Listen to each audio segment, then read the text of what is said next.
দিল্লির নতুন মুখ্যমন্ত্রী হিসেবে বিধায়ক রেখা গুপ্তকে বেছে নিলেন বিজেপি কেন্দ্রীয় নেতৃত্ব। বুধবার সন্ধ্যায় নবনির্বাচিত বিধায়কদের সামনে পরিষদীয় দলের প্রধান হিসেবে তার নাম ঘোষণা করা হয়। আগামীকাল বৃহস্পতিবার দুপুর ১২টায় দিল্লির রামলীলা ময়দানে মুখ্যমন্ত্রী রেখা সহ নতুন মন্ত্রিসভার সদস্যরা শপথ নেবেন। মুখ্যমন্ত্রীর নাম চূড়ান্ত করতে বুধবার সকালে বিজেপির সর্বোচ্চ নীতি নির্ধারক মঞ্চ সংসদীয় বোর্ডের বৈঠক হয়। তবে ওই বৈঠকে কী সিদ্ধান্ত হয়েছে সে বিষয়ে নরেন্দ্র মোদী অমিত শাহর দল কিছুই জানায়নি। সেখানে কেন্দ্রীয় পর্যবেক্ষক হিসেবে রবিশঙ্কর প্রসাদ এবং ওম প্রকাশ ধনখড়ের নাম ঘোষিত হয়। সন্ধ্যায় পরিষদীয় দলের বৈঠকে নবনির্বাচিত বিধায়কদের সামনে আনুষ্ঠানিকভাবে নাম ঘোষণা করেন দুই কেন্দ্রীয় পর্যবেক্ষক।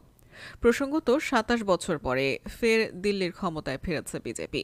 দিল্লির ৭০টি বিধানসভা আসনের মধ্যে বিজেপি জয়ী হয়েছে ৪৮টি আসনে। অন্যদিকে টানা ১০ বছর ক্ষমতায় থাকার পর হেরে গিয়েছে অরবিন্দ কেজরিওয়ালের আম আদমি পার্টি। তারা পেয়েছে মাত্র ২২টি আসন। কেজরিওয়াল নিজের নয়াদিল্লি কেন্দ্রেই বিজেপি প্রার্থী প্রবেশ বর্মার কাছে হেরে গিয়েছেন।